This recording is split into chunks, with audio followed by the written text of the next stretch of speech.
अच्छा आप बताइए, क्या इंडिया चाइना फिर से भाई भाई बन गया? यह सब बिजनेस का नया संस्कार है जिसमें बॉर्डर पे बुलेट और बाजार में वॉलेट। जब गालवान का दर्द अभी तक बढ़ा नहीं, तभी फ्लाइट्स, ट्रेड और नमस्ते डिप्लोमेसी फिर से शुरू हो गया। और सबसे बड़ा क्वेश्चन, क्या इस नए बोहेमियन से अमेरिका का इंडो पैसिफिक का जो सपना वो चटनी बनने वाला है? अंकल ट्रम्प का ये जो टैरिफ पे टैरिफ, टैरिफ पे टैरिफ, टैरिफ पे टैरिफ, ये जो टैंट्रम, इसके बाद इंडिया और चाइना एक दूसरे के दही भल्ला बन गया तो क्वाड का क्या होगा? और यूएस का डॉलर ड्रीम्स का भी क्या होगा? देखिए, ये दुनिया संवाद जहां झूठ का चूरन नहीं, असली जियोपॉलिटिक्स का चिंगारी मिलती है। तो दोस्तों, अभी के अभी सब्सक्राइब करो, बेल आइकन दबाओ और कमेंट्स में लिखो, इंडिया का असली दोस्त कौन है? यूएस, चाइना या सिर्फ नेशनल इंटरेस्ट इंडिया के सबसे बड़ा है? India's biggest foreign policy challenge has been to keep Pakistan and China separate. And I said here that you have destroyed the single biggest, most important goal of Indian foreign policy. China and Pakistan are fused like this. What happened is that the government of India thought they were fighting Pakistan. And when they arrived, they suddenly realized that they were not fighting Pakistan, they were fighting China and Pakistan. Meaning that the Pakistani army was attached, Pakistani Air Force was attached to the Chinese Air Force. And not only that, the doctrine of the Pakistani Air Force was completely changed. The information available to the Pakistani Air Force was completely changed, and the Chinese were feeding information, critical battlefield information, satellite information, targeting information to the Pakistan. आते पहला chapter, तो क्या India China फिर से भाई भाई बन गया? ये जो अब बातें चल रहे, इंडी चीनी भाई भाई, वही चाइना जिसका सोल्जर गालवान में घुस के भारत के जवान को शहीद कर गया, और वही इंडिया जो क्वाड में जाके अमेरिका के साथ मिलके चाइना के खिलाफ दिख रहा था, अब तो दोनों मिलके फिर से ट्रेड कर रहे हैं, हैंडशेक मार रहा है और यूएस को ऑकवर्ड भी बना रहे हैं। दोस्तों, आयरनी क्या है आपको पता है? ये यूएस चाहता है कि चाइना को आइसोलेट करना, वही इंडिया जिसके नाम पे इंडो पैसिफिक में भूचाल चल रहा है, अब चाइना के साथ स्मार्ट दोस्ती कर रहा है। बट ये दोस्ती असली दोस्ती नहीं है, ये है स्ट्रैटेजिक कंपल्सन की दोस्ती। मतलब तुम मुझे चुभते हो पर मार्केट तो तुम्हारे पास ही है। तो चलिए नेक्स्ट चैप्टर आते हैं, चैप्टर 2 में।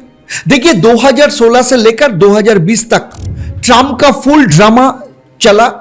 America first, tariff first, loyalty first, और इंडिया को बोला गया भाई रसिया से ऑयल मत ले, चाइना का प्रोडक्ट्स मत लो और नाटो वाली लॉयल्टी दिखाओ। इंडिया ने बोला अरे ट्रम्प भाई, हम क्या नाटो का मेंबर है? हम तो स्ट्रैटेजिक ऑटोनॉमी के डिवोटी है भाई। और यूएस ने जब पीछे हटा, तब वही टिकटॉक, चाइना के सेमीकंडक्टर्स को इंडिया ने बैन लगाए, लेकिन साथ ही क्वाइटली ट्रेड भी बढ़ाए। सबसे बड़ा प्रूफ चाहते हैं, 2024 का बात है, India China bilateral trade all time high touch किया, $136+ बिलियन। ये क्या आपको अजीब नहीं लगता? देखिए बॉर्डर पे बर्फ है लेकिन मार्केट में भूख है, एलएसी पे टेंशन है लेकिन कंटेनर शिप पे कोऑपरेशन। चलिए आते हैं नेक्स्ट चैप्टर, चैप्टर 3 में।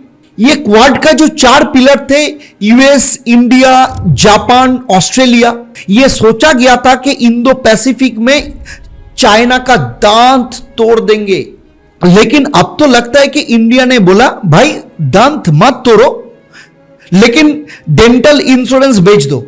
यूएस ने क्वाड में इंडिया को एंट्री दी थी as an anti China player के हिसाब से, पर नया इंडिया का गेम तो अलग ही है। मैं सबके साथ हूं पर किसी का नहीं हूं। एक तरफ चाइना से लड़ेंगे भी और उन्हीं से रॉ मटेरियल्स भी लेंगे। अच्छा, इसके बारे में आपका राय क्या है? आपको क्या लगता है ये हिपोक्रेसी है? नहीं दोस्तों, इसको डिप्लोमेसी का जुगाड़ कहते हैं। चलिए चैप्टर 4 में आते हैं। अब लोग पूछ रहे हैं इंडिया इतना चाइना के साथ क्यों चल रहा है? सिंपल लॉजिक, जियोपॉलिटिक्स में दोस्ती नहीं, बस अपॉर्चुनिटी होती है। इंडिया को क्या चाहिए? इंडिया को चाहिए lithium, rare earth minerals, solar components, API for pharma. और चाइना के पास सब कुछ है लेकिन सस्ते में भी है।